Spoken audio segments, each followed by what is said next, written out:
প্রধানমন্ত্রীর আগ্রহ এবং তার নির্দেশনায় আমরা প্রবাসী কল্যাণ ও বৈদেশিক কর্মসংস্থান মন্ত্রণালয় থেকে যারা কোরিয়া, জাপান, চায়না, জার্মানি এরকম দেশগুলোতে যাবে, তাদের যে বিশেষ করে স্টুডেন্টদের ব্যাংক গ্যারান্টি বা ব্যাংক সলভেন্সির সাপোর্ট হিসেবে 10 লক্ষ টাকার একটা ঋণ দেওয়ার নির্দেশনা প্রধানমন্ত্রী দিয়েছেন। এবং সেটা আমাদের মন্ত্রণালয়ের যে একটা ব্যাংক আছে, প্রবাসী কল্যাণ ব্যাংক, ওই ব্যাংকই ডেডিকেটেড করতে বলেছেন যেন এই মন্ত্রণালয় থেকে দেওয়া হয়। প্রবাসী কল্যাণ ব্যাংক ঋণ দেবে, সেটা কিন্তু নগদ ক্যাশ দিবে না। আপনার যেখানে সাপোর্ট প্রয়োজন, যেমন ধরেন ওদের কোনো পেমেন্টের ক্ষেত্রে আপনার কোথাও পেমেন্ট দেওয়া লাগবে, ওই পেমেন্টের ক্ষেত্রে আপনি ইউজ করতে পারবেন।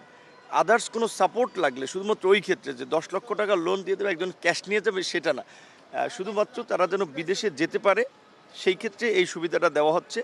অন্য কাজে এই টাকাটা কিন্তু খরচও করতে পারবে না। আর এখানে যেহেতু সাধারণ ব্যাংকগুলো লোন দেওয়ার ক্ষেত্রে একটা ব্যাংক গ্যারান্টি কিংবা অনেক ধরনের জটিলতা আছে। রেইনবো অলরাউন্ডার এক্সটেরিয়র পেইন্ট বাড়ির বাহিরের দেয়ালের সুরক্ষা নিয়ে থাকুন নিশ্চিন্ত, সাথে পাচ্ছেন 10 বছরের ওয়ারেন্টি। আর আমরা মূলত আমাদের স্টুডেন্ট যারা যায় তারা কিন্তু বিভিন্ন দেশে পড়াশোনা করার উদ্দেশ্যে গেলেও ওই সমস্ত দেশে শেষ পর্যন্ত একটা কর্মসংস্থানের সাথেই যুক্ত হয়ে যায়। তো সেই ক্ষেত্রে আমরা অনেকভাবে লাভবান হচ্ছি।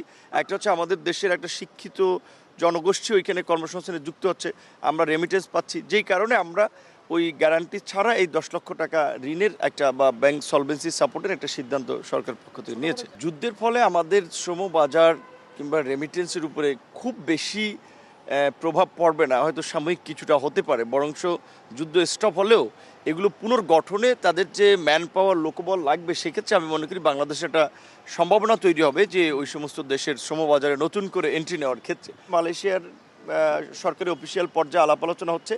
আশা করি মালয়েশিয়া এবং ভিয়েতনামের বিষয়ে আমরা খুব শীঘ্রই একটা ইতিবাচক সাড়া পাবো, যার মাধ্যমে আমরা অন্তত এখানে একটা উল্লেখযোগ্য সংখ্যক লোক আমরা পাঠাতে পারবো।